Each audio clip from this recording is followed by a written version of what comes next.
Hey, I'm Morgan Gales with Cycle World Magazine, and today we are taking a first look at the all-new 2021 Harley-Davidson Sportster S. It is a really big deal for Harley-Davidson to redesign the Sportster platform. We've only seen two major Sportsters in the past. We've seen the Ironhead from 1957 until 1986, and then the Evo from 1986 until 2020, getting the big redesign for rubber mounting in 2003. Now, all new take on the platform. You have the Revolution Max engine, the 1250T, tuned specifically for this bike. You have the engine as a stressed member of the new chassis. It's just a completely new take on the Sportster. So let's get into the components on this bike and what we can expect to find when we get our first ride. So starting with the engine, we see the 1250T Revolution Max, which was tuned just for this motorcycle. Compared to the Pan America, it puts out slightly less power at a claimed 121 horsepower and 94 foot-pounds of torque, but that peak torque does come on lower in the rev range. Valves and port dimensions are smaller here. The combustion chamber was redesigned to provide a little bit more power in the low range. So you can expect this bike to have a little bit more of the expected cruiser feel from red light to red light. In past Sportster models, we've seen tubular steel frames, whereas here we see a steel trellis frame. This uses the engine as a stressed member. You can see the swing arm attaches to the back of the engine and the upper part of the frame attaches here.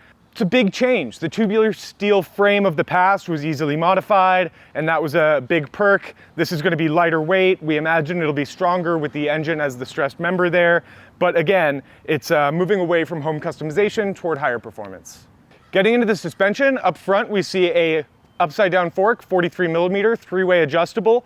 You have 3.6 inches of travel, which isn't very much, but compared to the rear, seems like plenty here. You have a piggyback monoshock under the seat here that provides 2 inches of travel. It is three-way adjustable. You see preload adjust right down here, which is nice. It's easy to access, but again, 2 inches is not very much, so we're cautiously optimistic as we go into our first ride. One big thing about this bike when looking at the spec sheet is you're going to notice it has very wide tires. You have a 160 millimeter front, 180 millimeter rear. Typically, any input in the turn will sort of try to stand you back up, and same thing with the wide rear. It's much better in a straight line. Any input on the brake or the throttle while you're in a turn will sort of bring you back to that center traction point. So it definitely looks cool. It's a great aesthetic. As far as performance, we'll find out soon enough. Looking at the bodywork on this bike, it's definitely got Harley-Davidson DNA. It's clear that they're drawing a line from Fat Bob model to this. They're introducing some design language that we expect to carry on. Looking at this solo seat here, the bodywork that's designed around the pipe, it definitely implies that there's not as much focus on the aftermarket. Typically with Harley-Davidsons, you'll see people buy an exhaust pipe and a seat very quickly and change those things almost immediately. Here, with this bodywork, we imagine that the stock aesthetic will remain a little bit longer. Looking up at the handlebars, you see way more technology than we've ever seen on a Sportster.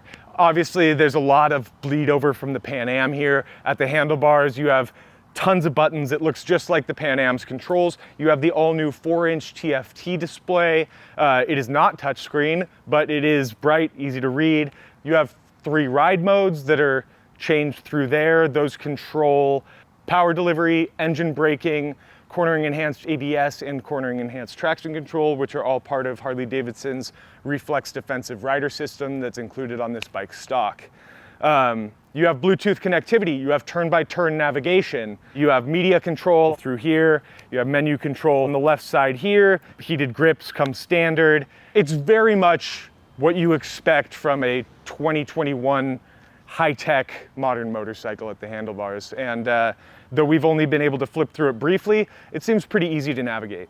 Looking at the bodywork and the ergonomic package on this bike, you see forward controls, low handlebars, and the solo seat back here. The marketing on this bike was very much sport. On Harley's website, you see a new sport tab that only this bike sits under.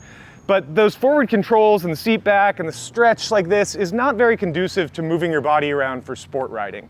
Again, we'll find out more when we ride it, just some speculation.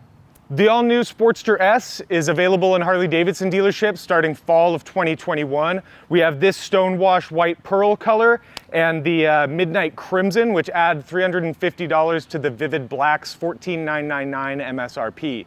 Again, we can't wait to throw a leg over this bike and get a chance to ride it for the first time. But before we do that, we can start it up and hear the engine. So the sound is a big part of the cruiser riding experience, of feeling connected to this motorcycle, and we imagine that it's been very tuned to evoke the same feeling of older Harley-Davidsons. So let's start it up and see how it sounds.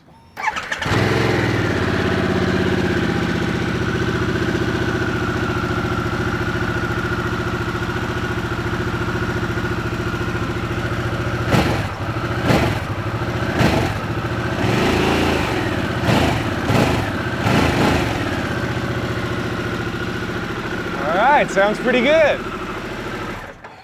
All right, well, thanks for taking a first look at the new Sportster with us. If you like what we're doing, like, comment, subscribe, and we'll see you on the first ride of this thing.